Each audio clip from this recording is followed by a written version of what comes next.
Aleluia! Olhe para o seu irmão, diga para ele: aprenda a proteger os seus sonhos. Do outro lado agora, aprenda a proteger seus sonhos. Nosso tema dessa noite: vamos aprender a proteger os nossos sonhos. Eu preciso da sua honestidade, porque eu também vou ser honesto com você. Em algum momento da minha vida, golpes da vida, situações difíceis, pressões, perseguições se manifestaram, e eu me lembro muito bem que por um determinado momento eu cheguei a desistir de alguns sonhos. Já aconteceu com você? Com quem já aconteceu? Muito bem, muito bem. Eu estou falando assim porque depois eu recuperei. Eu corri atrás, o Espírito Santo me ajudou. O Espírito Santo vai te ajudar. Você não vai cair no lugar onde você foi tocado. Você vai ser levantado a partir dali, ser colocado uma nova força do Senhor. A gente está já avançando o ano, né? Já estamos chegando aí já a mais da metade do primeiro semestre. Em oração, procurando do Senhor a palavra, Deus falou comigo: fale com Ele sobre os sonhos que eu planto no coração de cada um, porque nesse primeiro semestre a gente semeou e já começamos a colher. Quero ouvir um amém. Semeou, olha, faz assim comigo: semeei e já começou a brotar, algumas já estou colhendo, mas vou fechar o primeiro semestre com grandes colheitas. E depois chega uma estação nova, onde você vai fazer novos plantios, novas semeaduras, e você vai colher os milagres da sua superação em 2025. Quero ouvir um amém? Glória a Deus. Vamos lá para o nosso texto, Gênesis capítulo 28, versículo 10 ao 17. Gênesis 28, do 10 ao 17. Partiu Jacó de Berseba e seguiu para Harã. Tendo chegado a certo lugar, ali passou a noite, pois já era sol posto. Tomou uma das pedras do lugar, fê-la seu travesseiro e se deitou ali mesmo para dormir. E sonhou, diga para o seu vizinho: sonhou. Pergunte para ele: você tem sonhado? Eu não estou falando de sonhos da noite, né? Sonhei que estava apurado. Aí eu levantei, fui lá e resolvi meu problema. Não, sonhos que se sonham dormindo, sonhos que se sonham acordados. Você sabe que eu estou falando de projetos de futuro, destinos. E ele sonhou: eis posta na terra uma escada cujo topo atingia o céu, e os anjos de Deus subiam e desciam por ela. Perto dele estava o Senhor e lhe disse: eu sou o Senhor, Deus de Abraão, teu pai, e Deus de Isaque. A terra em que agora estás deitado, eu te darei a ti e a tua descendência. A tua descendência será como o pó da terra, estender-te-ás para o ocidente, para o oriente, para o norte, para o sul. Em ti e na tua descendência serão abençoadas todas as famílias da terra. Eis que eu estou contigo, te guardarei por onde quer que fores, te farei voltar a esta terra, porque te não desampararei, até cumprir eu aquilo que lhe hei referido. Vai, segue. Despertado Jacó do seu sono, disse: na verdade o Senhor está neste lugar, e eu não o sabia. E temendo disse: quão temível é este lugar, é a casa de Deus, a porta dos céus. Olha para o seu vizinho e diga para ele: você está na casa de Deus, as portas do céu. Diga: o lugar onde Deus te faz sonhar é o lugar onde está a presença do teu Deus. Quantas vezes você sonhou porque a palavra de Deus te despertou e te levou a enxergar o que você não estava vendo? Olha para o seu irmão e diga: aqui é o lugar onde Deus abre a tua visão e te faz ver a saída, a solução, o escape, o destino que Ele já preparou para você e vai te levar até lá em nome de Jesus. Quem recebe? Glória a Deus, aleluia. Olha que coisa curiosa, a gente está vendo aqui uma forma diferente de Deus falar de futuro e planos e propósitos com a vida de uma pessoa em especial. Com Abraão, o avô de Jacó, já não foi assim. Abraão, ele teve uma espécie de um êxtase, acordado. Deus falou com ele, Deus mostrou visões para ele, ele sonhou acordado. Jacó não, Deus falou com ele dormindo, ficou claro ali, e sonhou, e depois no final despertou do sono. Ou seja, tudo que Deus falou ali em termos de promessa, ele estava dormindo e sonhando, e Deus deu um projeto inteiro de futuro, de destino para ele, e isso passou a ser a bússola que guiava os seus passos. Ele se aproximou mais de Deus, e Deus fez dele o grande Israel, de quem se cumpriu a promessa, e uma grande nação que existe até hoje, está por aí por causa de uma palavra que o Senhor cumpriu. Eu me lembrei que muitos, eles não conseguem realizar, porque deixam de sonhar. Jacó realizou porque o sonho dele não morreu, ele continuou em fé, perseguindo o seu sonho. Toda vez que Deus te faz sonhar algo, você precisa liberar a fé, para que a fé possa te conduzir até o destino onde Deus te mostrou.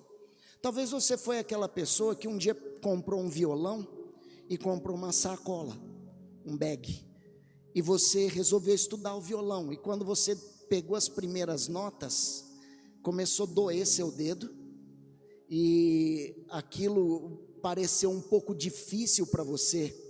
Você tentou mais uma, tentou mais duas vezes, tentou um acorde, seus dedos não prensaram bem, você chegou a uma conclusão: eu não nasci para isso.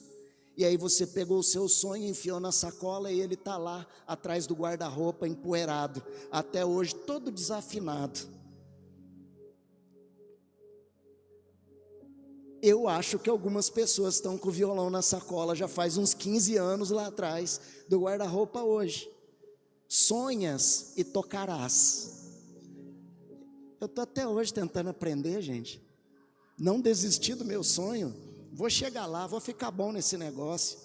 Sonhos são visões que Deus abre para você, mas que não são realidades ainda. Ele quer mostrar futuros, Ele quer te levar até esse lugar. Deus, Ele quer que você não pare de sonhar. Na Bíblia, nós temos duas coisas que eu já mencionei aqui. Faz comigo assim, fala sonhos e visões. Alguém já teve uma visão aqui? Levanta a mão quem já teve visões. Deus já abriu seus olhos para você ter visões. Sabe o que Deus fez aquele dia? Deus queria falar com você, mas como você não estava dormindo, Ele te deu um êxtase, e Ele mostrou para você algo acordado mesmo.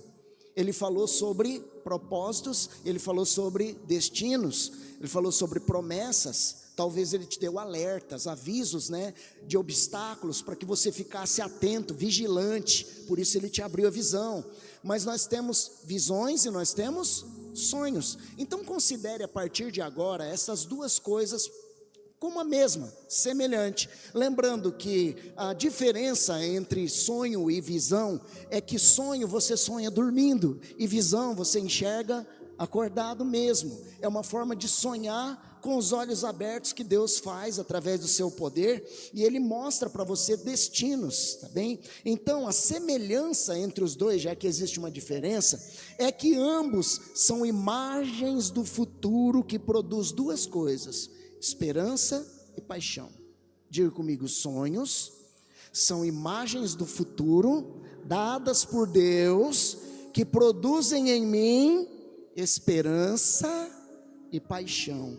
Olha que interessante, diga comigo: esperança e paixão. Anote: esperança é a força que nos mantém acreditando. Quem pode dizer um amém? Olhe para o seu irmão, diga para ele: hoje o Senhor está restaurando esperança no seu coração. Você vai sair daqui esperançoso. Talvez você tenha entrado no culto hoje desesperado, que é a ausência da esperança. Ser desesperado, irmão, não é o fim do mundo, não é o fundo do poço, é apenas um estado de estar sem esperança. Parece que não faz mais sentido as coisas, parece que não há mais perspectiva ou condições. O Espírito Santo vem, fala com você, te mostra de novo e traz a esperança acesa outra vez. Mas não é só esperança, os sonhos, eles também produzem paixão. E o que é paixão? Quem já ouviu falar da paixão de Cristo? A gente acabou de sair da Páscoa, certo? Paixão de Cristo. Toda vez que eu falo a paixão de Cristo, você remete a que cena? A cena pré-crucificação até a morte da cruz. onde ele foi preso lá no Monte das Oliveiras, né? Onde ele foi açoitado, onde ele foi torturado. A palavra correta é essa: torturaram o Senhor com azorragues, com chicotes. Zombaram dele em forma de tortura que se chama injúria. A injúria praticada com Jesus foi a humilhação de coroá-lo rei com uma coroa de espinhos. Sabe o que eu descobri agora em estudos arqueológicos? Eu pesquiso muito isso, e recentemente foi descoberto que que as coroas de espinho que eram feitas para esse tipo de propósito maligno, não era apenas aquela auréolazinha que a gente está acostumado, é um capacete trançado no formato da cabeça e colocado por inteiro, como um chapéu na cabeça. Jesus passou por tudo isso. Você chama isso de paixão de Cristo, por quê? Porque essa paixão que ele tinha pelo propósito fez ele aceitar a passar por todo esse processo. Se o caminho era esse, né? Eu gosto muito da cena do cálice, né? Senhor, se for possível, passa de mim esse cálice. Lembra que Jesus estava num corpo e com as emoções de um humano. Então ele fez a nuance humana dizendo: se for possível, se tiver outro jeito, se tiver outra estratégia, passa de mim esse cálice. O silêncio do Pai me faz imaginar que ele disse: já que não tem outro jeito, então vou beber a taça inteira. E a paixão dele o levou literalmente a não apenas beber da taça inteira, mas se esvair completamente de si mesmo, se humilhando na cruz do Calvário, com o objetivo de alcançar as nossas vidas, de se oferecer como Cordeiro de Deus para tirar o pecado do mundo, para que nós pudéssemos nele sermos santificados, justificados, consequentemente salvos, e pela sua autoridade, ressurreição, ressuscitarmos também vencendo a morte. Quem é feliz por causa dessa verdade? Glória a Deus. Então tá bom, a paixão é isso. A paixão é aquele motor que impulsiona você na realização. Enquanto a esperança mantém você acreditando, a paixão é a força que mantém você executando. Agora, quando você junta as duas coisas, esperança mais paixão, fórmula matemática: esperança mais paixão é igual a fé. Você tem o combustível da sua fé, e a fé é a força motriz que propulsiona você para fazer com que aquilo que você espera e aquilo que você é apaixonado se cumpra. Por isso que os seus sonhos não podem morrer, porque sempre os seus sonhos sustentados em Deus, sempre você vai estar liberado de esperança, sempre você vai estar liberado de paixão, e sempre você vai estar impulsionado pela sua fé. A sua fé leva os teus pés até onde a sua visão, até onde o seu sonho mostrou para você.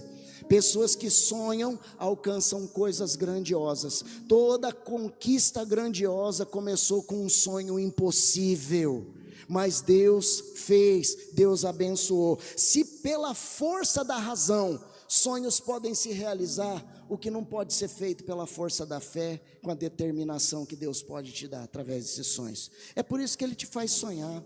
Talvez alguma pessoa algum dia tenha dito o seguinte: ah, Deus foi cruel comigo, por que Ele me fez sonhar com algo tão distante? Veja, estou com dores hoje porque não alcancei. Querido, se Deus te mostrou, Deus não brinca com você. Ele é Deus, Ele é Pai. Ele jamais vai brincar com os seus sentimentos. Aquilo que Ele mostrou para você é exatamente onde Ele quer te levar.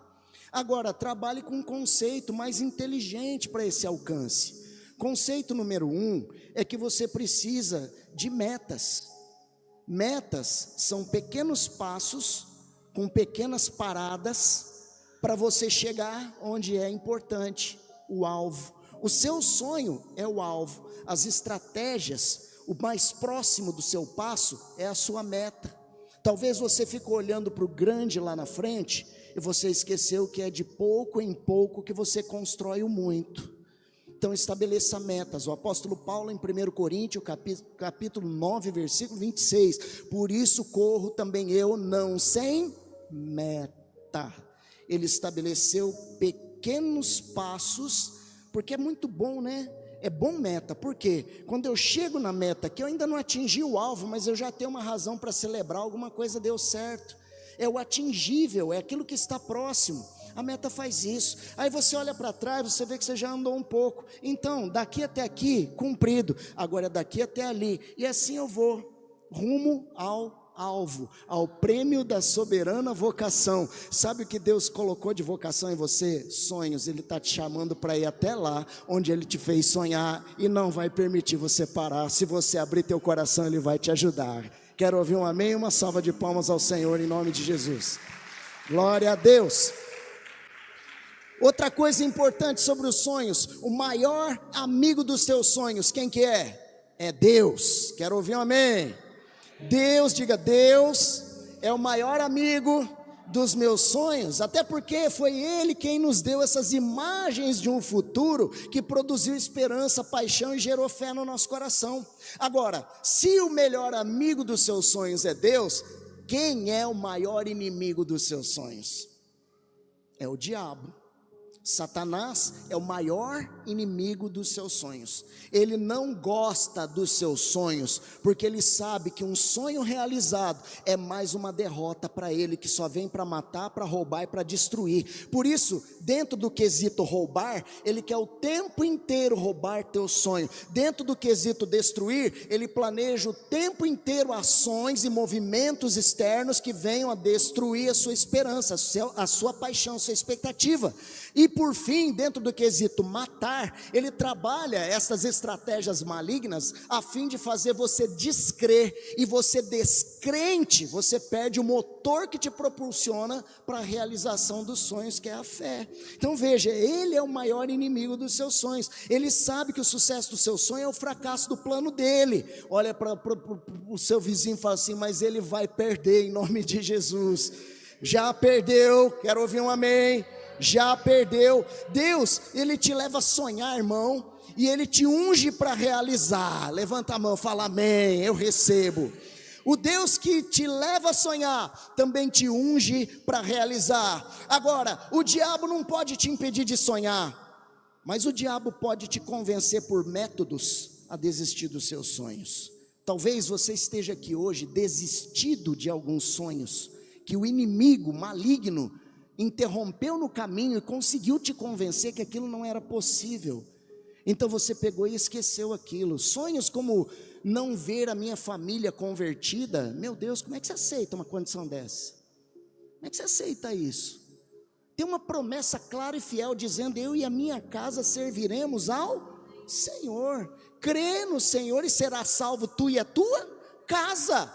Peraí, Deus não é como homem para que minta, nem como filho do homem para que se arrependa. Aquilo que Ele falou, irmão, Deus, Ele sabe que tudo que Ele criou com um propósito. Uma das coisas que Ele criou com um propósito é o silêncio.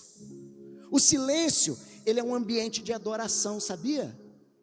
Alguém já pensou assim: fulano perdeu uma boa oportunidade de ficar calado? Quem já pensou desse jeito? Talvez você inclusive tenha pensado: puxa vida, perdi uma grande oportunidade de ficar calado, né? Porque como é que é o ditado lá? Quem fala muito dá bom dia para cavalo, né?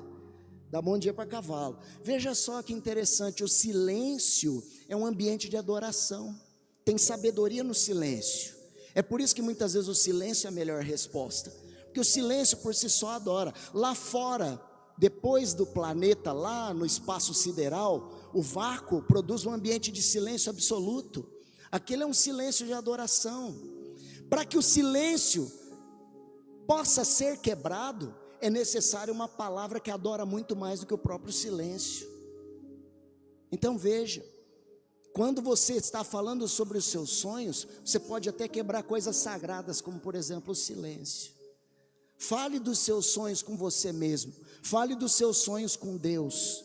Não deixe de sonhar por coisas poderosas. Não silencie perante a sua família, porque existe uma promessa para que eles sejam alcançados. E o crer só vem por uma metodologia. Qual é? O crer vem pelo ouvir. Mas como crerão se não ouvirem? Como crerão se não há quem pregue?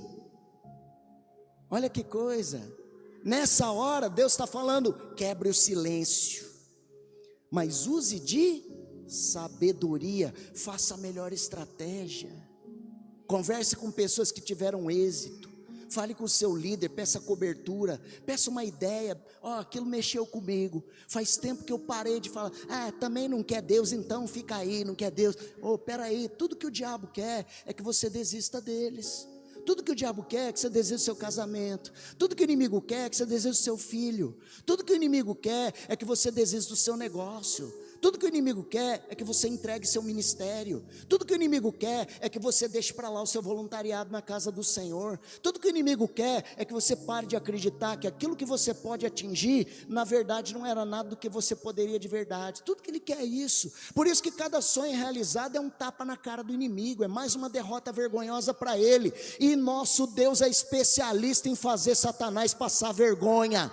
Em nome de Jesus, chegou um tempo onde o Senhor está te impulsionando, te levantando, te fazendo novamente ter esperança e acionando a tua paixão para que a sua fé seja despertada e aquele sonho que estava abandonado voltar a fazer parte da tua pauta, da tua agenda e você alcançá-lo, estabelecendo metas até o final de maio, até o final de junho. O que eu preciso fazer? Ações naturais, ações espirituais. Ações espirituais, vou fazer um jejum. Líder, cobre. Deus falou comigo, vou jejuar 3 dias aqui, vou jejuar uma semana, vou fazer 21 dias, vou fazer 30 dias, antítese. Líder, eu vou entrar numa campanha de oração, eu vou todas as terças-feiras, eu vou fazer corrente lá, 7 terças-feiras firme, porque eu preciso de força no mundo espiritual. No mundo natural, eu vou pegar estratégias, vou pegar ações, observar pessoas que já tiveram sucesso onde eu tenho um problema, e eu vou começar a agir, pedir conselhos para as pessoas certas, quais sejam aquelas que já venceram onde eu tenho uma batalha. Não peça conselho para quem está na derrota. Essa pessoa só vai te ajudar a coçar a ferida, e ferida que coça, sangue que jorra, pele que arde. Não aceite essa condição. A sua condição é de avançar e de crescer, e é para lá que Deus está te levando, em nome de Jesus. Amém. Deus quer te levar a sonhar. A Bíblia mostra que grandes homens e mulheres de Deus que sonharam, eles realizaram. Você vê sonhos para todo lado acontecendo. Eu digo que você está entrando no hall dos realizadores de sonhos divinos, em nome de Jesus. Deus está escrevendo teu nome lá, sabe aquele livro dele? Para se cumprir todas as coisas que ele já determinou para você. Muito bem, então eu passo a te dar agora de forma mais prática, porém ainda bíblica, 5 atitudes que podem roubar os seus sonhos. Anote esse negócio, é muito importante, porque a partir daqui você vai trabalhar com prevenção, com atitude, com ação, e você não vai deixar o inimigo frustrar você a te levar a desistir daquilo que Deus te fez sonhar. Primeira coisa que podem roubar seus sonhos: guardar mágoa. Guardar mágoa. Salmo 32, versículo 3, põe na tela para a gente. Olha para o seu vizinho e fala: guardar mágoa. Se você é um magoado, se você guarda mágoa, você é um grande candidato a ter sonhos mortos. Você é um grande candidato a dizer: não vale a pena sonhar, porque sempre vem um atribulado para desconstruir. Olha lá, Davi escreveu o seguinte: enquanto eu calei os meus pecados, envelheceram os meus ossos pelos meus constantes gemidos. Todo dia,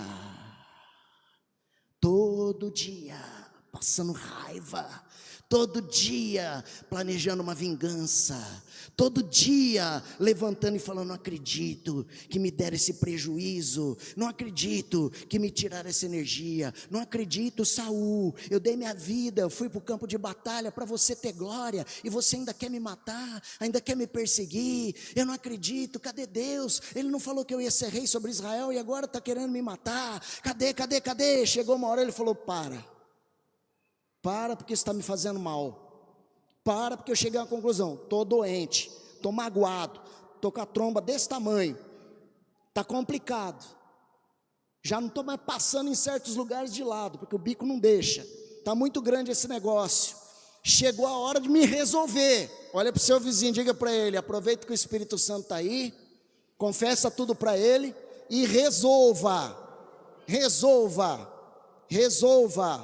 Eu gosto da palavra perdão, por quê? E não é perdinho, é perdão, porque o negócio foi grande mesmo, por isso que a palavra é perdão. tá? Brincadeira, claro, brincando com a semântica, mas é uma realidade, né? Vamos pegar como se fosse perdão, porque Deus sabe que é difícil, e você também sabe, mas é necessário, não é por causa do outro, é por causa de você mesmo. Você ficar com esse sentimento é a mesma coisa que beber veneno e achar que o outro vai morrer. Isso não vai dar certo. Libera, não significa esquecer, não significa vem cá, queridão, desculpa eu. Não, filho, toca a vida. Toca a vida. Perdoar significa não me deve mais. Se um dia quiser pagar, é lucro. Daqui para frente eu vou viver. Né? Daqui para frente eu vou viver. Então, as mágoas de Caim, quem lembra de Caim? A mágoa de Caim fez ele fazer o quê? Matou Abel. A mágoa de Caim fez ele pecar. A mágoa de Esaú fez ele querer matar Jacó. E isso roubou o sonho da bênção da primogenitura dos dois. Nem Caim, nem Esaú conseguiu ser o cara usado por Deus, e eles nasceram para isso. Porque as mágoas deles roubaram a força da primogenitura deles, roubaram a bênção deles. Quando a gente deixa a falta de perdão influenciar a gente, o cárcere das emoções impede a gente de realizar os sonhos de Deus para nós. Você fica em jaulas emocionais e não consegue alcançar as bênçãos que estão lá fora, embora as enxergue. E isso só faz aumentar as dores, só faz aumentar as mágoas. Se José, o filho de Jacó, José do Egito, tivesse aceitado a prisão da mágoa, ele não teria energia para realizar os sonhos e viver o propósito da vida dele, jamais experimentaria ver a promessa cumprida. Segunda coisa que pode roubar o teu sonho, é você se deixar levar pelo que as pessoas dizem. É colocar fiança na opinião alheia.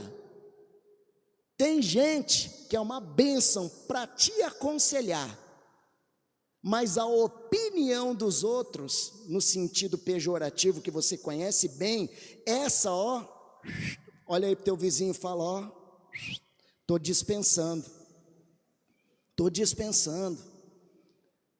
1 Samuel capítulo 17, vamos aprender com Davi? Davi foi mestre em não parar para ouvir opinião furada. Vamos lá, 1 Samuel 17, 26 até o 30. Então falou Davi aos homens que estavam consigo, dizendo: que vão fazer para aquele homem que feria o filisteu e tirar a afronta sobre Israel? Quem é, pois, esse incircunciso filisteu para afrontar os exércitos de Deus vivos? Gente, você está vendo aqui um menino de 16 anos, cheio de fé, vamos pegar ele, vamos devorar esse gigante, quanto maior o cara, maior é a testa, não tem como errar esse cara, e vai. E o povo lhe repetiu as mesmas palavras, dizendo: assim farão ao homem que o ferir, vai. Ouvindo Eliabe, seu irmão mais velho. Você concorda comigo que irmão mais velho é uma pessoa importante, sim ou não? Mas depende do que fala, né, irmão? Talvez ele ser mais velho, ser mais experiente, mais antigo, mais forte, possa levar ele a falar mais bobagem. Foi o caso que aconteceu aqui.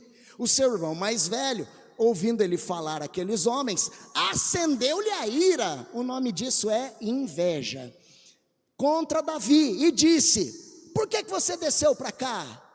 Quem você deixou aquelas poucas ovelhas no deserto? Escuta aqui, menino, aqui é guerreiro, aí é cuidador de bicho, você não tem que se meter nesse negócio, vai lá resolver bicho, nós aqui resolve gigante.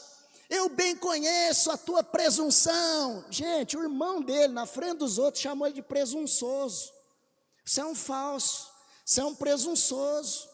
Olha o que você está falando, menino, a tua maldade, você é maldoso, isso que você está falando é maldade, você desceu aqui só para ver o sangue, só para ver a peleja, vai. Respondeu Davi, mas Davi ainda se deu ao luxo de responder, olhou para o irmão dele e falou assim: maluco, o que eu fiz? Tá nervoso, velho? Vai pescar, cara, o que é isso? O que eu fiz? Eu só fiz uma pergunta, custa responder? Vai, vamos ver. Aleluia, olha para o teu vizinho e fala aleluia. Fala assim para o seu vizinho, fala assim: aprende com Davi, meu filho. O que ele fez, gente? O que ele fez? Ele olhou para o irmão dele imediatamente e falou assim: cara, faz o seguinte, vai conversando com a minha mão aqui. Pessoal, o que vão fazer para o cara que matar o gigante mesmo? Olha para o teu irmão e fala: o cara é mestre. Opinião ruim, gente tóxica, opinião ácida, gente crítica. Você dá um duro danado, você pega e faz um duro danado para o negócio acontecer, né, cara? Aí você vai todo felizão mostrar para a pessoa: eu pintei aquela parede. Aí ele pega e olha assim, tem aqui esse detalhinho aqui, né? Depois passa mais uma tinta aqui. Ô, rapaz, pelo amor de Deus. Olha para o seu irmão aí e fala assim, vai falando com a minha mão. Desviou-se dele. Sabe o que a Bíblia está mandando? A Bíblia, a palavra de Deus, sabe o que ela está falando para você fazer com gente de opinião ruim? Desvie-se dele, sai fora. Vai falando com a minha mão. Estava conversando com vocês aqui, de repente, né, parece que o vento soprou, a conversa fez uma curva, volta para cá. Então, olhem só, nem dentro da nossa casa, às vezes a gente está livre disso acontecer. Quem diz amém aí? Acontece. Olha aí para o seu vizinho e fala: acontece até lá dentro da sua casa. Não vai acontecer fora? Acontece dentro da igreja, gente. Não conta para ninguém, porque tem gente que confunde as coisas, tá? Infelizmente, né, acontece, a porta está aberta lá, entra todo tipo de pessoa aqui. Às vezes entra uma pessoa assim, coração assim, ela vai criticar o culto em vez de receber a bênção, né? Ela vai olhar para as paredes, vai ver buraco ali, vai tampar, não sei o que. Vem cá, irmão, dá uma oferta, a gente tampa aqui. Cadê a oferta? Tampa, tá certo? A gente tampa para você, dá a oferta, não é pinta de ouro isso aqui, ó. A gente coloca uma torneira do lado da sua cadeira com aguinha gelada, sai um tereré para você. Mas dá oferta, né? Olha para o vizinho e faz: dá oferta, né, irmão? Vai falar? Dá oferta. Pergunta quanto custa. Quanto custa arrumar isso aqui, bispo? Gostei dessa. E fica a dica aí, irmão. Somebody love. Tá certo? Beleza, é isso aí, né? Então vamos lá. Foi assim com Davi, gente. Quando Noé foi construir a arca, o pessoal aplaudiu? Não, zombaram dele. Para que construir um barco que cabe o planeta inteiro, se nem chover não chove? Porque até então a Bíblia diz que só garoava, não chovia. Outra coisa, zombaram de Neemias, lembra? Sambalate, zombando de Neemias, né? Gesem e Sambalate, zombando de Neemias, porque ele falou: a cidade que foi queimada e os muros que foram destruídos, nós o reconstruiremos em 30 dias. Zombaram de Neemias. Quando eles viram que os caras estavam trabalhando e o negócio ia acontecer, o coraçãozinho ruim deles foi lá zombar. Pessoas que fazem isso, eu não sei o que acontece, são pessoas feridas, machucadas. Então parece que o seu sucesso incomoda elas. Vai ter sucesso do mesmo jeito, tá, irmão? Vai ter gente do seu lado que vai te aplaudir, vai ter gente do seu lado que Deus vai levantar para te ajudar. Não fique dando, tem 10 pessoas, 9 te aplaudindo, 9 te incentivando. Você fica parado escutando justamente aquele boca de sebo lá. Cebando, não deixe isso acontecer, em nome de Jesus, tá bem? Vamos para frente, opinião até pode ser, não, tem um versículo para te dar, Provérbios 18, 24, vamos embora, esse é bom, Provérbios 18, 24, o homem que tem muitos amigos sai perdendo, mas há amigos que são mais chegados que um irmão. Olha para o seu vizinho e fala assim: muitos amigos, muita gente dando opinião, você vai ficar confuso, queridão. Tem a pessoa certa, seu líder, uma pessoa mais madura, gente de sucesso naquela área, vai poder, uma orientação vai te levar para o lugar que 10 estão te atrapalhando de chegar. Escuta direito, tá? Terceira coisa que mata, que rouba seus sonhos: impaciência. Eu vou te dar o maior exemplo de impaciência destruidora da Bíblia. Abra comigo aí na tela e põe aí Juízes 16, 16 e 17. Juízes 16, 16 e 17. Importunando-o ela todos os dias com as suas palavras e molestando-o, apoderou-se da alma dele uma impaciência de matar. Faz assim, já te aconteceu? Dá vontade de catar o celular e tem gente que já fez isso aqui. Pobre do celular, não tinha nada com isso. Descobriu-lhe então todo o coração e lhe disse: nunca subiu navalha na minha cabeça, porque eu sou nazireu de Deus, desde o ventre da minha mãe. Se vier a ser rapado, ir-se-á de mim a minha força, e me enfraquecerei e serei como qualquer outro nome. Assinado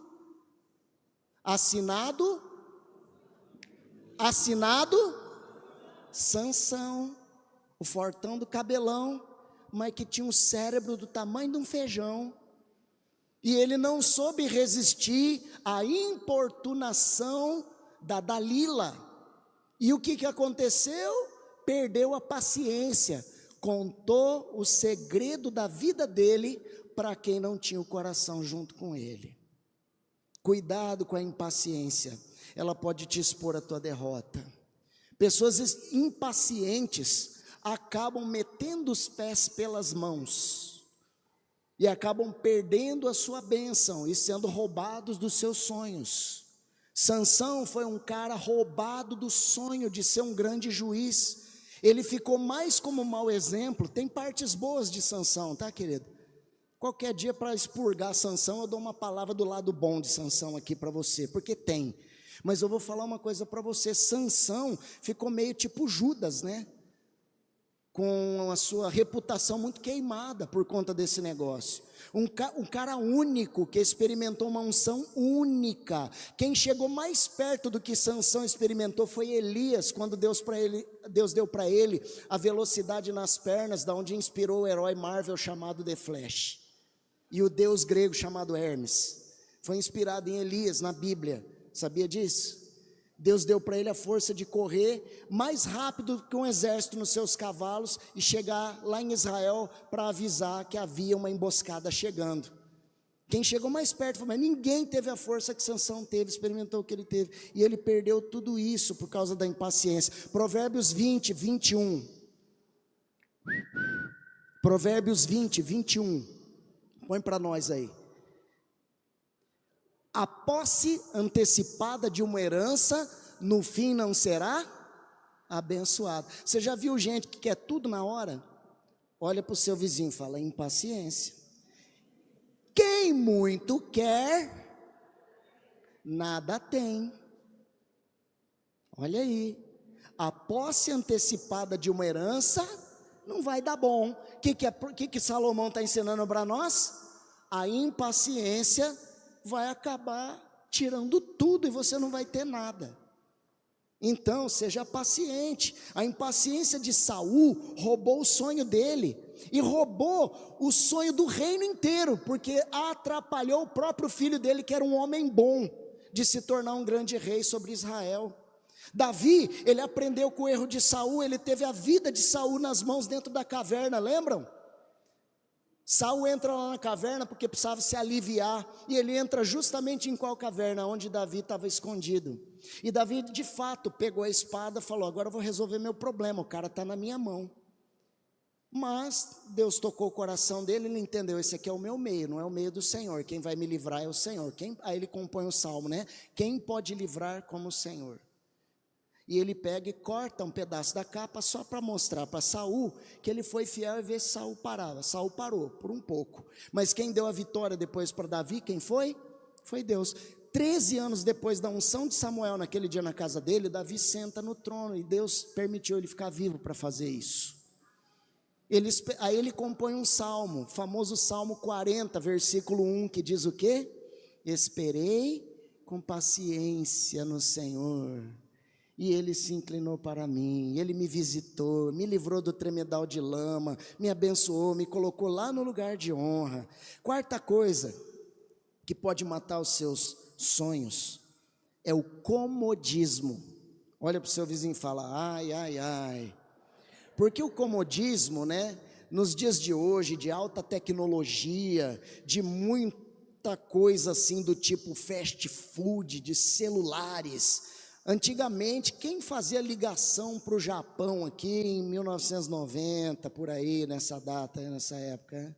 Eu lembro até hoje que tinha um casal de discípulos nossos que morava no Japão, e ele comprava um cartão no Japão, e ele ia num orelhão. Esse cartão tinha 1 hora de ligação internacional, e quando falava ali já uns 15, 20 minutos, ele já não tinha mais assunto, e eu também não, porque ele só queria uma oração para abençoar o dízimo que ele mandava para a igreja. E aí ele queria conversar aquela 1 hora, porque o cartão custava caro, e tinha hora que nós ficava 5 minutos parado assim, que nem casal de namorado, sabe? Desliga você. Não, desliga você. Ah, não vou fazer isso, desligar. Desliga você. 5 minutos depois. Oi, oi. Você tá aí? Tô. Ah, tá. Desliga. Não, desliga você. E vai, gente, era difícil. Hoje em dia, você cata o celular, você faz uma chamada de vídeo com o WhatsApp agora. Fica quanto tempo der tua bateria. E está tudo certo. Esse mundo deixou a gente muito ansioso, concorda? Então a gente tem muitas facilidades. E agora, né, a IA está aí, né, gente? Então o aluno não estuda mais. A IA já dá o trabalho pronto para ele. Ele pega e só passa para o papel, para poder entregar, e às vezes nem papel não passa, porque o professor também não está afim de ficar mexendo com papel, então ele pede um PDF, ou então ele pede um arquivo de Word, aí então a pessoa só copia, cola e manda lá e põe o nome dela. Está muito fácil. A tendência ao comodismo para nós, e eu me incluo nisso, igual você e todo mundo, é gigantesca, e o comodismo é um assassino de sonhos. 1 Samuel capítulo 3, versículo 1, vai lá, 1 Samuel 3:1, já estamos encerrando. O jovem Samuel servia ao Senhor perante Eli. Naqueles dias a palavra do Senhor era muito rara, e as visões não eram frequentes. Diga misericórdia. Palavra rara e visões não frequentes. Não havia unção, havia sacerdote, havia templo, havia reuniões, mas não tinha presença de Deus. Deus não falava, não tinha profecia, não tinha revelação, não tinha visão, mas tinha sacerdote. Samuel foi colocado lá para ser treinado por um homem acomodado. Isso é tão verdade, que a mãe de Samuel, Ana, antes de ser mãe de Samuel, sequer de ficar grávida, teve uma experiência do comodismo daquele profeta. Porque ela entrou no templo num dia de festa, ajoelhou no altar e se derramou em lágrimas na presença do Senhor, a tal ponto de perder o domínio de si e desidratar. O profeta foi lá xingar ela e mandar ela, obrigar ela a sair da igreja, porque quem ela pensava que era para entrar bêbada no templo? Gente, ela olhou com toda humildade para o profeta e falou assim: a tua serva está em amargura de espírito, pelo amor de Deus. Ela ainda falou: ora comigo, me ajuda, me abençoa, me dá um conselho. Tá bom, irmã, então vem cá, eu te abençoo em nome de Jesus. Agora vai embora, não incomoda mais. E só aquele eu te abençoo em nome de Jesus, pronto. A mulher estéril se tornou mãe de um dos maiores profetas de todos os tempos, Samuel. Aí beleza, ela fez um voto: se o Senhor me der o filho, eu entrego o filho para a obra de Deus. Depois de desmamado, ele vai ser criado lá com o profeta no templo. Ela cumpriu o propósito, pegou e mandou o filho para lá, assim que o menino estava pronto. E está aqui ele, junto com Eli, o sacerdote, o mesmo acomodado que não percebeu a dor da mãe. E agora Deus fala com ele: Samuel, vamos lá, todo mundo, 1, 2, 3 e... Samuel, 2 vezes. Outra vez... Samuel, Samuel. E o menino ia lá no meio da madrugada: deixa eu dormir, moleque, chamei não, vai deitar. Beleza, o menino voltava lá. Aí ele voltou de novo: o senhor me chamou? Vai para lá, moleque, deixa eu dormir. Você tá doido? Tá sonhando? Vai deitar. Terceira vez: ô profeta, o senhor me perdoa, mas eu estou ouvindo uma voz me chamar. Não é você? Tá, é Deus. É verdade, às vezes Deus fala conosco. Comodismo, o cara já não sonhava mais com a presença de Deus. Que tristeza um crente nascido de novo, lavado no sangue do Cordeiro, batizado com o Espírito Santo, e que vem para a casa do Senhor e aquilo é só mais um hábito religioso. não tem fogo, não tem expectativa, está acomodado, não fala de Jesus para mais ninguém, porque isso dá trabalho, depois eu vou ter que cuidar, e se a pessoa aceitar e quiser cuidado, eu vou ter que cuidar, tá? Deixa ela para o inferno então, irmão. Só não esquece que essa pessoa pode ser alguém da sua casa, ou alguém que Deus levantou para ouvir alguém da tua casa, fazer como Eli, e acomodado, nem sequer dá propósito ou bola para aquela pessoa. O comodismo é um assassino de sonhos. Pessoas que se acomodam, não, se Deus falou, Deus vai fazer. Aí senta, cruza as pernas e espera. Deus falou que vai fazer, mas não mandou você ficar parado. A parte de Deus e a parte do homem. A intervenção divina e a ação humana. Deus não dispensa que as nossas mãos trabalhem, que os nossos pés andem. Nós não podemos nos acomodar tanto para as coisas espirituais, quanto também para a realização dos nossos sonhos jamais. E por fim, o último item que pode destruir os sonhos das pessoas. É um negócio muito triste. É fisiológico. E também precisa de cuidados técnicos. E é inclusive apelidado de mal do século. O nome disso é depressão. Depressão e suas vertentes. Depressão, síndrome do pânico, burnout, borderline, transtornos psiquiátricos, alguns tipos de problemas de ordem funcional, que levam inclusive à depressão. Vamos lá, 1 Reis, capítulo 19, versículo 3 ao 10, tá? Para a gente fechar aqui. Temendo, pois, Elias, levantou-se e para salvar sua vida se foi e chegou a Berseba, que pertence a Judá, e ali deixou o seu moço. Ele mesmo, porém, se foi ao deserto caminho de um dia e veio e se assentou debaixo de um zimbro e pediu para si a morte. E disse: basta, toma agora, Senhor, a minha alma, porque eu não sou melhor do que os meus pais.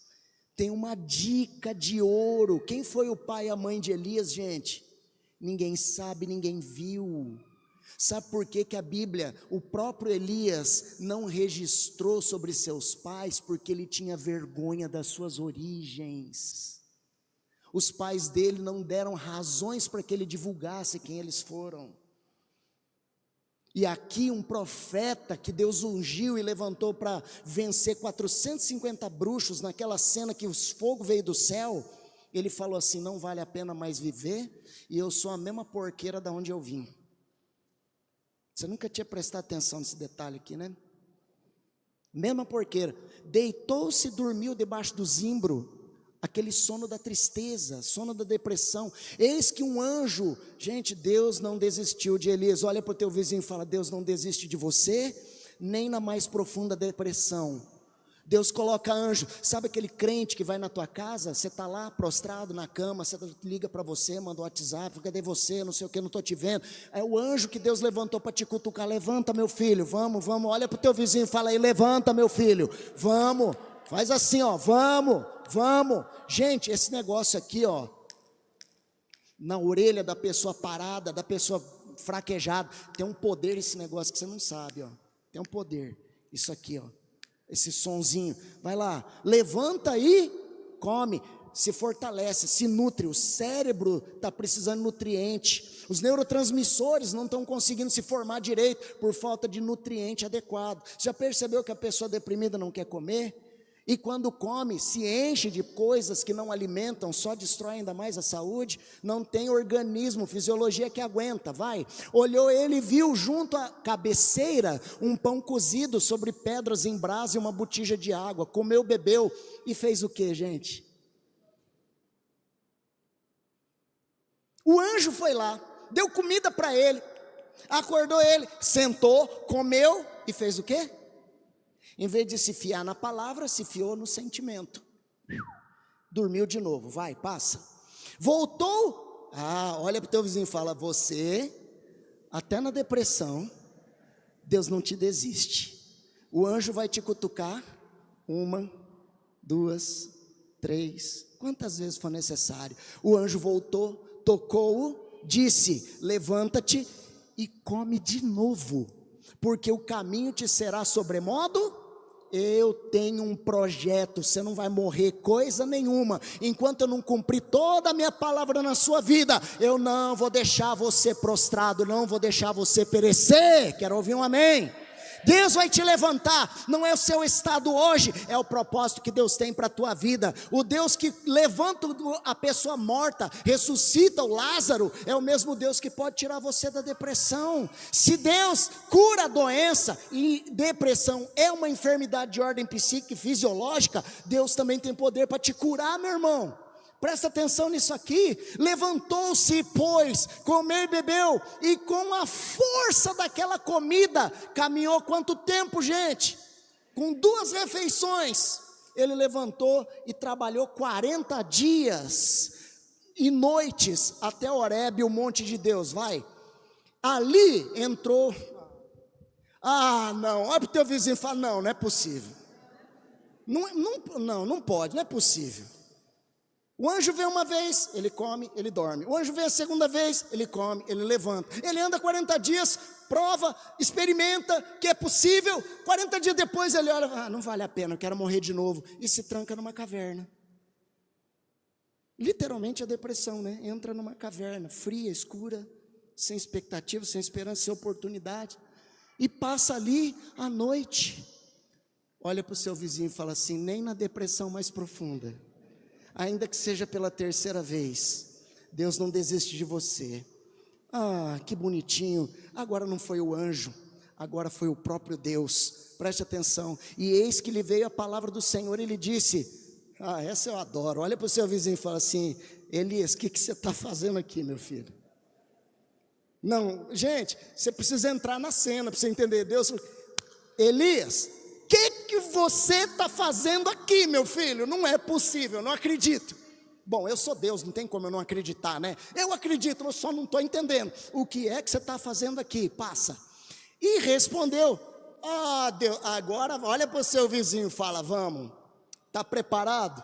Olha lá, eu dou o meu melhor, eu faço tudo para fazer as coisas direito, eu sou tão zeloso por você, Deus dos exércitos, porque os filhos, a culpa, tá bom Deus, a culpa não é tua não, os filhos de Israel deixaram as tuas alianças, bando de profanos, derrubaram os teus altares, bando de impiedosos, mataram os teus profetas à espada, e eu sou profeta, o senhor está lembrando? Vão me matar também.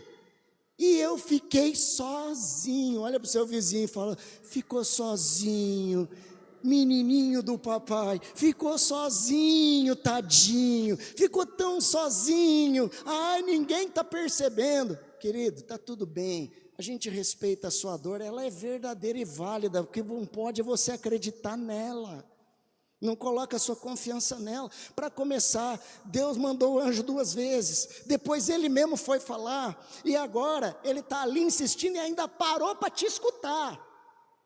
Agora vamos lá, o que vai acontecer depois? Você já sabe, tá bom até aqui.